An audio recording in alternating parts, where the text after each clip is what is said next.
Hello everyone, कैसे हैं आप सभी। मैं हूं आशुतोष सर, आपका बायोलॉजी मेंटर बायोडेमिक्स क्लासेस से।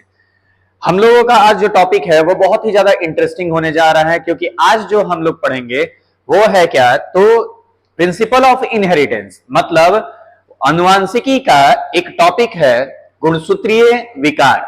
इसके बारे में हम लोग पढ़ने जा रहे हैं। तो ये टॉपिक शुरू करने से पहले हम लोग थोड़ा सा क्लास 11th के बारे में हम लोग यहाँ पे चर्चा करेंगे। क्लास 11th में हम लोगों ने कोशिका, जिसको कहा जाता है जीवन की इकाई, इस चैप्टर का अध्ययन हम लोगों ने किया था। दूसरा, उसके बाद चैप्टर हम लोगों ने जो शुरू किया था वो था क्या, कोशिका विभाजन। उसके बाद जो तीसरा चैप्टर था वो था जैविक अणु, जिसमें हम लोग डीएनए की संरचना के बारे में देखे थे। तो सबसे पहले मैं आपसे इस टॉपिक को शुरू करने से पहले कुछ सवाल पूछना चाहता हूं कि गुणसूत्र होता क्या है, गुणसूत्र कितने प्रकार के होते हैं, कोशिका विभाजन जो होता है वो कैसे होता है, यानी मियोसिस होता क्या है। आपको माइटोसिस, मियोसिस मतलब समसूत्री विभाजन, अर्धसूत्री विभाजन बताया गया होगा, तो उसी के बारे में सबसे पहले चर्चा करेंगे, तब हम लोग गुणसूत्रीय विकार पे आएंगे। ये एक टर्म है, पहले इसको हम लोग को समझना होगा कि गुणसूत्रीय विकार होता क्या है। आइए देखते हैं गुणसूत्रीय विकार क्या है। ध्यान से सुनिएगा। गुणसूत्रीय विकार, मैंने आपसे क्या पूछा कि गुणसूत्र क्या है, ठीक है। तो आपको बताना होगा कि एक कोशिका है, उस कोशिका के अंदर में ये कोशिका है, इस कोशिका के अंदर में यहां पे मौजूद है ये केंद्रक है। इस केंद्रक के अंदर में ये है एक धागा जैसा संरचना, जिसे कहा जाता है क्रोमेटिन रेशा, क्रोमेटिड्स कहा जाता है। यही क्रोमेटिड्स या क्रोमेटिन जब कंडेंस हो जाता है तो कंडेंस होके क्या बनाता है, तो कंडेंस होके गुणसूत्र बनाता है। क्या बनाता है, गुणसूत्र, जिसको आप क्रोमोसोम कह रहे हैं। ध्यान दीजिएगा।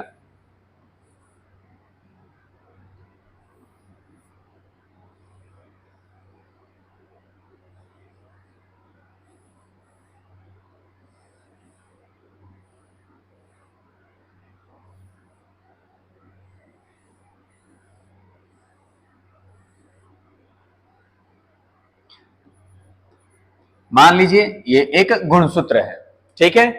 ये गुणसूत्र कितने प्रकार के हैं, मैंने कोशिका, जिसको जीवन की इकाई कहते हैं, इस चैप्टर के लास्ट में मैंने आपको गुणसूत्र के 4 प्रकार बताए थे, ठीक है। यही गुणसूत्र के अंदर में कभी विकार उत्पन्न हो जाता है तो उसे ही कहा जाता है क्या, गुणसूत्रीय विकार। लेकिन ये होता कैसे है, जैसा कि आपको मैंने बताया था कि कोशिका विभाजन के दौरान, मान लीजिए ये क्या है, तो ये कोशिका है। ध्यान दीजिएगा, इस कोशिका में ये सारे गुणसूत्र मध्य अवस्था में क्या होते हैं, एक दूसरे के सामने इस तरीके से एक लाइन में अरेंज हो जाते हैं, मतलब ऐसे सज जाते हैं।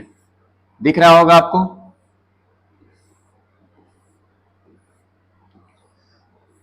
अब इस गुणसूत्र को कहा जाता है मेटाफेसिक क्रोमोसोम्स। ये सब जब एक लाइन में लग जाते हैं तो ये इसे मेटाफेस प्लेट कहा जाता है। अब यहां के बाद क्या होता है, तो ये अलग होते हैं गुणसूत्र। ध्यान दीजिएगा, ये गुणसूत्र अलग होते हैं, टूटते हैं, ठीक है। इनकी जो बाहें हैं आपस में एक दूसरे से सेपरेट कर जाती है, अलग हो जाती है, ठीक है। कुछ ऐसे देखिए,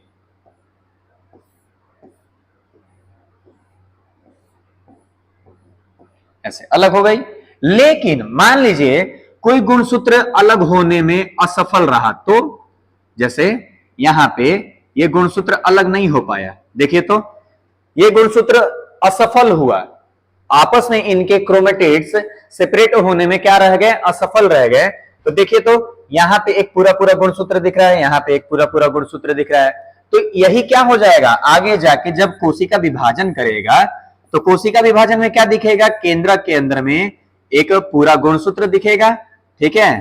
ये केंद्रक के अंदर में एक पूरा गुणसूत्र और उसमें धागानुमा संरचना, और जो दो कोशिका होगा उस दो कोशिका में गुणसूत्र के जगह पे धागानुमा संरचना केवल दिखेगा, जिसे हम लोग कहते हैं क्या, क्रोमेटिड्स। तो अब बताइए कि यहां पे आपको दिख रहा होगा दो कोशिकाओं में गुणसूत्रों की संख्या क्या हो गई, अधिक हो गई, और दो में क्या हो गई, कम हो गई। तो यहीं से शुरू होता है क्या, गुणसूत्रीय विकार। अब ये अगर मान लीजिए किसी कोशिकाओं में गुणसूत्रों की संख्या अगर अधिक हो जाए या कम हो जाए तो यही क्या कर देता है, तो यही कर देता है विकार, और इसी विकार को हम लोग नाम देते हैं क्या, गुणसूत्रीय विकार। चलिए तो हम लोग अपने टॉपिक पे आगे बढ़ते हैं। देखिए सबसे पहले आप सभी लोग हेडिंग डालेंगे क्या, गुणसूत्रीय विकार। पहले इसको परिभाषित हम लोग करेंगे, तब हम लोग इसमें आगे बढ़ेंगे। गुणसूत्रीय विकार वे अनुवांशिक बीमारियां हैं, ध्यान दीजिएगा क्या लिखा हुआ है, अच्छे से आपको नोट करना होगा। गुणसूत्रीय विकार वे अनुवांशिक बीमारियां हैं जो एक या एक से अधिक गुणसूत्रों की संख्या या संरचना में गड़बड़ी के कारण होती है। आपने ध्यान दिया क्या कह रहे हैं, जो एक या एक से अधिक गुणसूत्रों की संख्या या संरचना में गड़बड़ी के कारण होता है। ये आमतौर पर मियोसिस, आ गया मियोसिस, इसी मियोसिस को कहा जाता है क्या, अर्धसूत्री विभाजन, याद रखिएगा।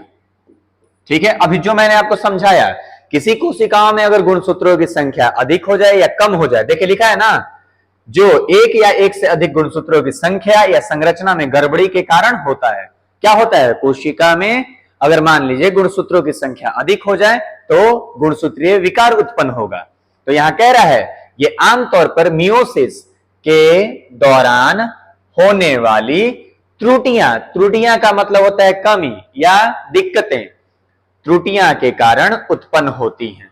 ठीक है ना, किसी भी तरह का कोई भी अगर एरर होगा, कोई भी अगर उसमें त्रुटि आएगी तो जाहिर सी बात है वो क्या होगा, वो गुणसूत्रीय विकार उत्पन्न कर देगा। किसी भी जीव के अंदर में वो गुणसूत्रीय विकार उत्पन्न करेगा।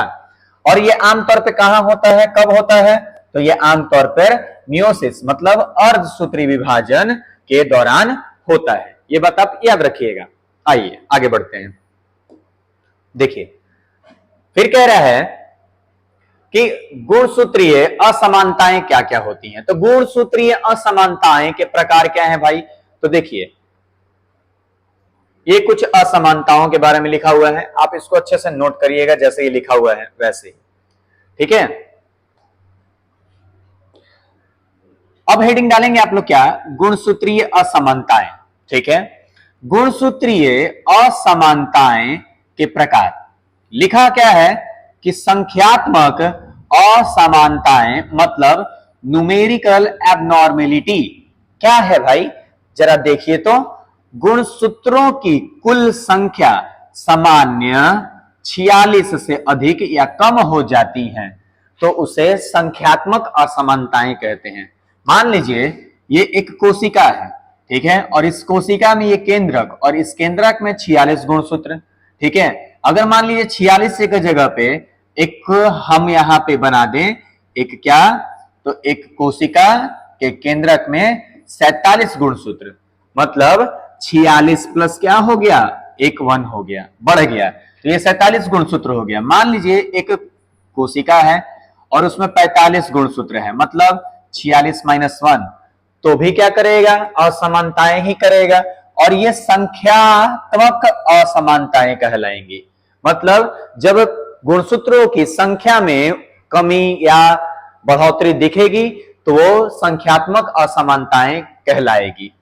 तो देखिए इसी के आधार पे सबसे पहले एक टर्म हम समझेंगे, एक शब्द समझेंगे जिसे कहा जाता है एनुप्लॉइडी। क्या होता है एनुप्लॉइडी, किसी एक गुणसूत्री, लिखा है ना, किसी एक गुणसूत्र की एक प्रति अधिक या कम हो जाती है तो उसे एनुप्लॉइडी कहते हैं। जैसे यहां पे एक गुणसूत्रों की संख्या क्या हो गई, ज्यादा हो गई, और यहां पे क्या हो गई, एक गुणसूत्रों की संख्या कम हो गई, तो उसे हम कहेंगे क्या, एनुप्लॉइडी। किसी एक गुणसूत्र की एक प्रति अधिक या कम हो जाती है तो उसे ही एनुप्लॉइडी कहते हैं। और एनुप्लॉइडी मुख्यतः दो प्रकार के होते हैं। कितने प्रकार के, दो प्रकार के। एक होता है ट्राइसोमी, दूसरा होता है मोनोसोमी। जैसे मान लीजिए यहां क्या दिखा, 2n + 1 दिखा, मतलब द्विगुणित कोशिका में गुणसूत्रों की संख्या 46, उसमें एक गुणसूत्र अधिक हो गया यानी 2n+1, तो वो कहलाएगा क्या?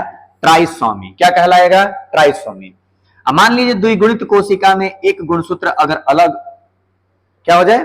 कम हो जाए, ठीक है, तो वो कहलाएगा क्या? मोनोसोमी। तो देखिए क्या लिखा हुआ है ट्राइसोमी में, 2n+1 में विकार में एक गुणसूत्र की अतिरिक्त प्रति, मतलब जब एक गुणसूत्र का अधिक कॉपी तैयार हो जाता है, यानी 46 में एक गुणसूत्र अगर बढ़ जाएंगे तो ट्राइसोमी कहलाएगा।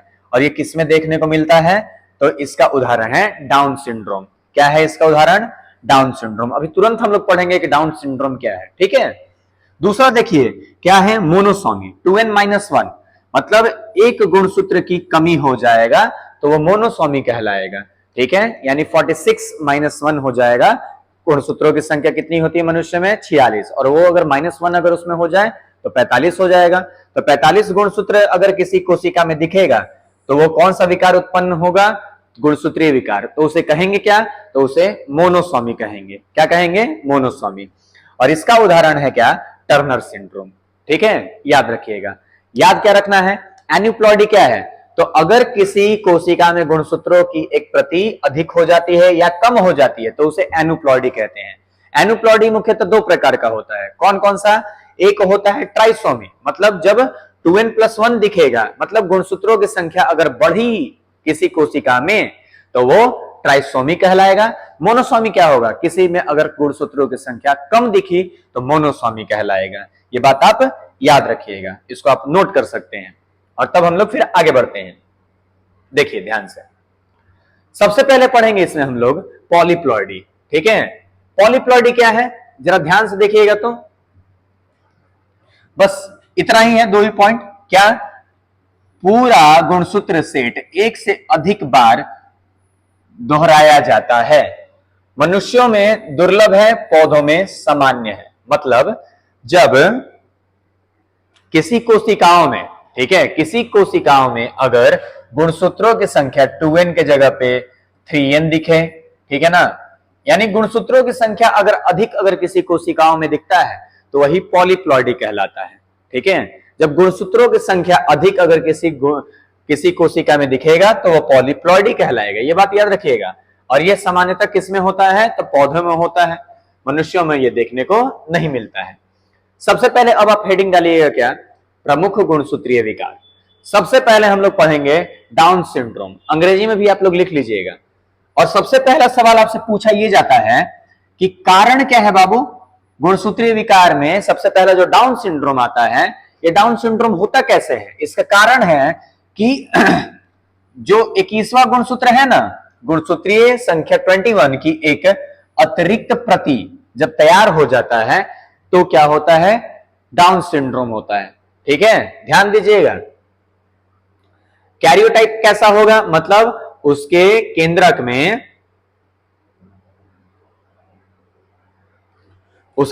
में गुणसूत्रों की संख्या कितनी होगी? तो उसके केंद्रक में गुणसूत्रों की संख्या जो है वो होगी 46+1, क्योंकि जो 21 गुणसूत्र है इसका एक और कॉपी तैयार हो गया, ठीक है ना।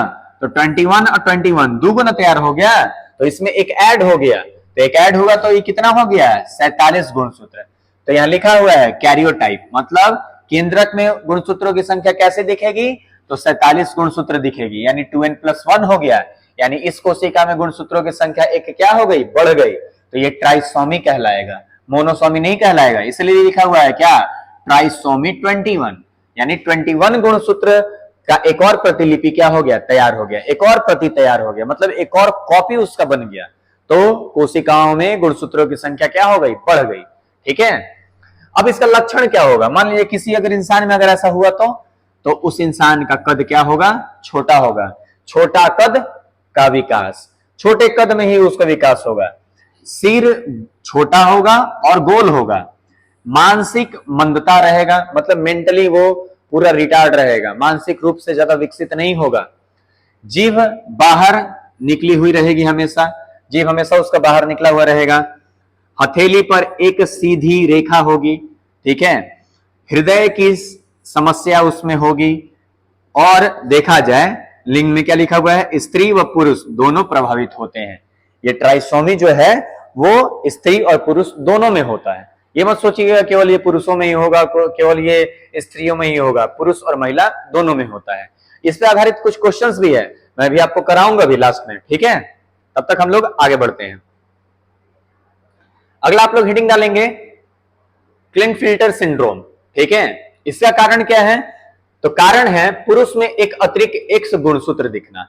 मतलब मनुष्यों में देखा गया है कि नर में गुणसूत्रों की संख्या कितनी होती है, तो नर में गुणसूत्रों की संख्या होती है 46। अब इस 46 गुणसूत्रों में अगर देखा जाए तो 44 को आप अलग कर दीजिए, ठीक है, ये तो सब में बराबर रहता है। लेकिन ये जो एक्स और वाई है यही तो है लिंग गुणसूत्र।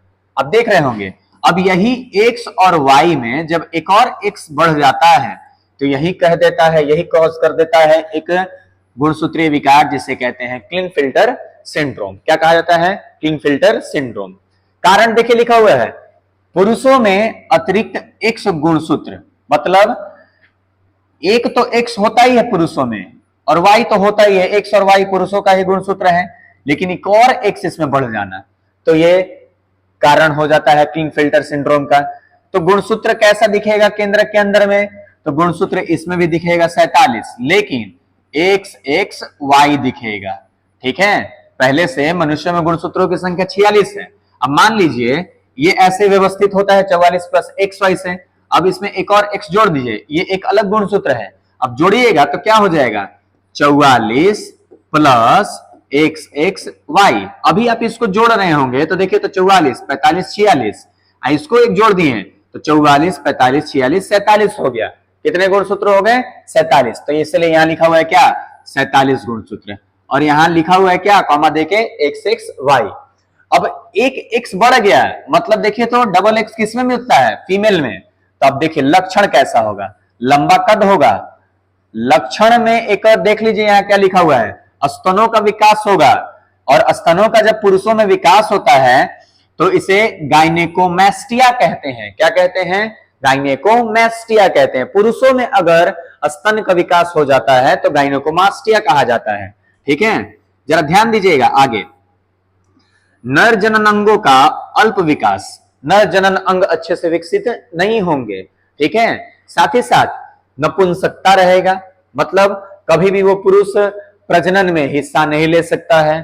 साथ ही साथ मूल्याम आवाज, दाढ़ी मूछ कम विकसित होना, मतलब आवाज एकदम लड़कियों वाला और दाढ़ी मूछ उनमें क्या होगा, कम विकसित होगा, ठीक है। ये किसका पूरा का पूरा लक्षण है, तो क्लाइनफिल्टर सिंड्रोम का, ठीक है। याद रखिएगा क्यों होता है, क्योंकि इसमें एक एक्स ज्यादा बन जाता है, पुरुषों में यह विकार होता है, ठीक है। एक्स और वाई इनका गुणसूत्र होता है लिंग गुणसूत्र, इसमें एक और एक्स गुणसूत्र जब बन जाता है तो यही क्लाइनफिल्टर सिंड्रोम कर देता है। लिंग लिखा हुआ है, नोट कर लीजिएगा, केवल पुरुष प्रभावित होते हैं इससे, महिलाएं नहीं, ठीक है, याद रखिएगा। आगे बढ़ते हैं।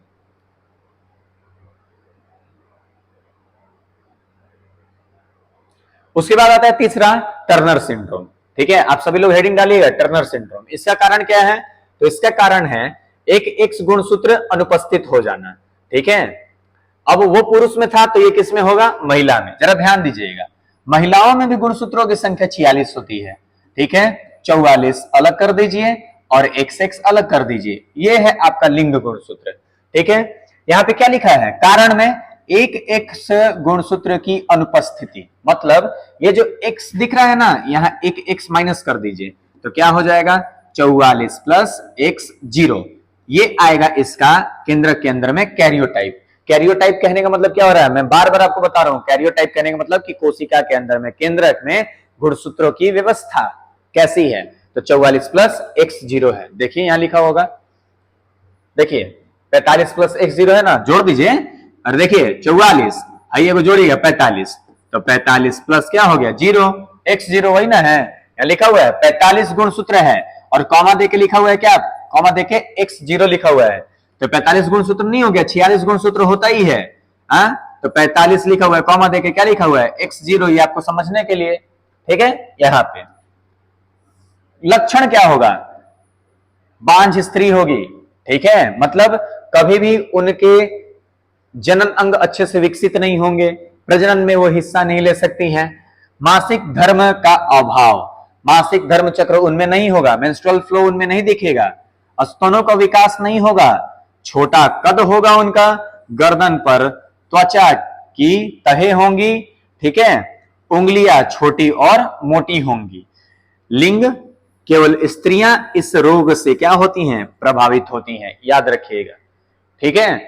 क्वेश्चन पूछेगा, ज्यादा कुछ नहीं, क्वेश्चन पूछेगा यहां से, ये कैरियोटाइप से, कारण और कैरियोटाइप, ठीक है ना। टर्नर सिंड्रोम क्यों होता है तो बता दीजिएगा, ठीक है, 45 गुणसूत्र के वजह से, मतलब 44 प्लस x0, यानी एक जब x गुणसूत्र की कमी हो जाती है तब वो क्या कहलाता है, टर्नर सिंड्रोम कहलाता है। बात आप याद रखेंगे।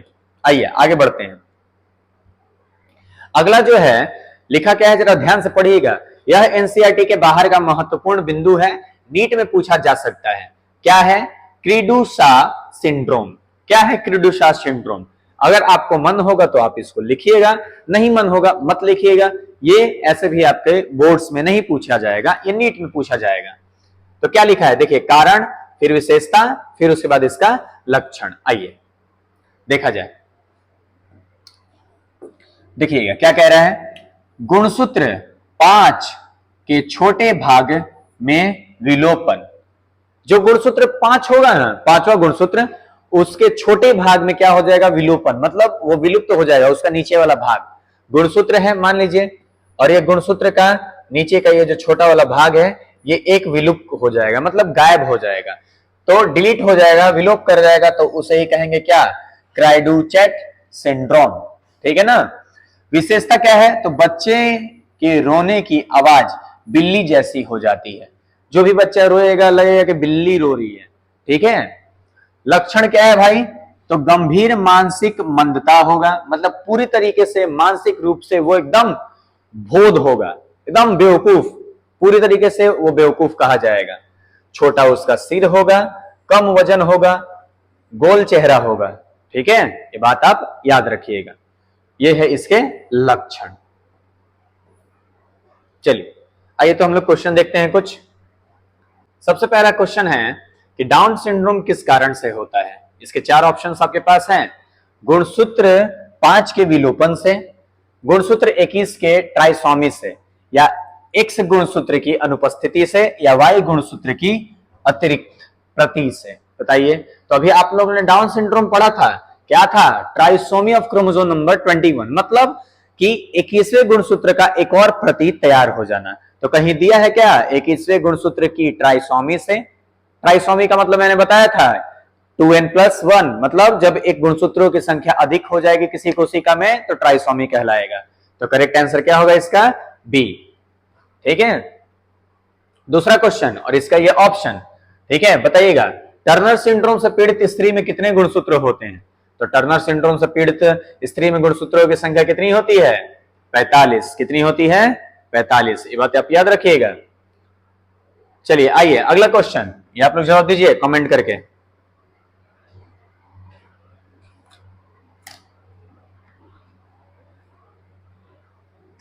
क्या कह रहा है, क्लाइनफिल्टर सिंड्रोम का कैरियोटाइप क्या होगा, मतलब कोशिका के अंदर में केंद्रक में गुणसूत्रों की व्यवस्था कितनी होगी, बताइए, 47 + XXY। पक्का, एकदम सही है। आगे बढ़िए, अगला क्वेश्चन, और ये आपका ऑप्शन, निम्नलिखित में से कौन सा विकार केवल स्त्रियों में पाया जाता है। इसका जवाब दीजिए, निम्नलिखित में से कौन सा विकार स्त्रियों में पाया जाता है। Down syndrome, Turner syndrome, Klinefelter syndrome, या क्रीडू-शा सिंड्रोम। मेरे ख्याल से तो आंसर होगा बी, टर्नर सिंड्रोम, ठीक है। पांचवा क्या है, क्रीडू-शा सिंड्रोम में मुख्य लक्षण क्या होता है, बताइए तो।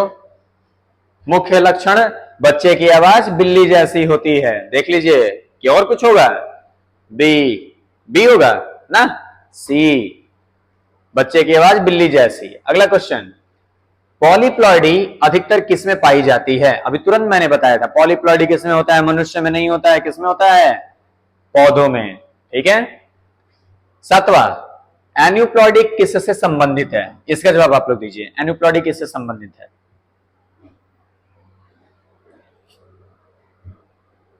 एन्यूप्लॉइडिक किससे संबंधित है?